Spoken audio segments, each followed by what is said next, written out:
वसा जनसेवेचा।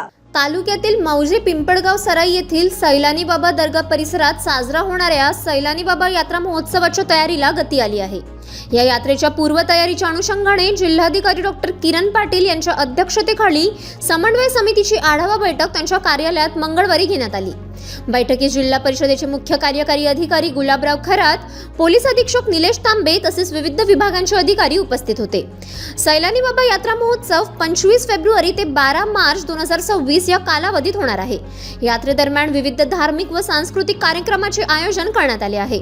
2 मार्च 2026 रोजी नारळाची होळी पेटवण्यात येणार असून त्यानंतर यात्रेला खऱ्या अर्थाने सुरुवात होईल। 8 मार्च 2026 पंचमी रोजी संदल मिरवणूक काढण्यात येणार आहे। ही मिरवणूक ग्रामपंचायत पिंपळगाव सराई येथून मुजावर परिवाराच्या संदल घरातून रात्री 8 वाजता निघून गावातील प्रमुख मार्गांवरून परिक्रमा करत जंगलघाट रस्त्याने सुमारे 4 किलोमीटर अंतर पार करून रात्री 12 वाजता सैलानी बाबा दर्गा येथे पोहोचेल। 12 मार्च 2026 रोजी फातेखानी कार्यक्रमानंतर सैलानी बाबा ट्रस्ट कडून प्रसाद वाटप करून यात्रेची सांगता होईल। सैलानी बाबा दर्गा हे सर्व जाती धर्मीय भाविकांचे श्रद्धास्थान असल्याने यात्रेत बुलढाणा जिल्ह्यासह मराठवाडा, विदर्भ, उत्तर महाराष्ट्र तसेच महाराष्ट्राबाहेरील आंध्र प्रदेश, मध्य प्रदेश, गुजरात आदी राज्यातून मोठ्या संख्येने भाविक सहभागी होतात। यंदा अंदाजे 5 ते 7 लाख भाविक उपस्थित राहण्याची शक्यता प्रशासनाने व्यक्त केली आहे।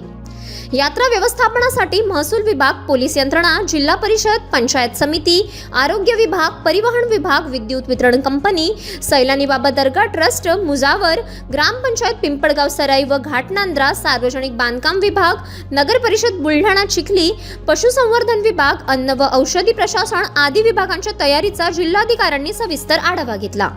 जिल्हाधिकारी डॉक्टर किरण पाटील म्हणाले की सैलानी बाबा यात्रा परिसराची अधिकाऱ्यांनी पाहणी करून रस्ते दुरुस्ती, कडेकोट पोलीस बंदोबस्त व सीसीटीव्ही यंत्रणा, अखंड वीज पुरवठा, स्वच्छता व कचरा व्यवस्थापन, पिण्याच्या पाण्याची उपलब्धता, दर्गा व शौचालयांसाठी पाणी साफसफाई व्यवस्था, कचरा व्यवस्थापन, वाहतूक नियोजन व बॅरिकेडसह पार्किंग, भाविकांसाठी एसटीच्या अतिरिक्त बस सेवा, हाराशीद्वारे दुकानदारांना जागा, अन्न पदार्थ तपासणी, नारळ होळी व बडी प्रथेसाठी स्वतंत्र जागा, अंधश्रद्धा निर्मूलनासाठी जनजागृती फलक, आरोग्य शिबिरे, डॉक्टर, रुग्णवाहिका व औषधांसाठी अग्निशमन वाहने, मदत कक्ष व उद्घोषणा यंत्रणा तत्काळ कार्यान्वित करण्याचे निर्देश दिले।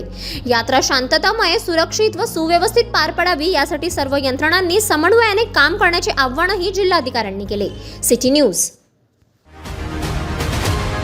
बातम्या व जाहिरातीकरिता संपर्क मोबाईल क्रमांक 9822 72 0784।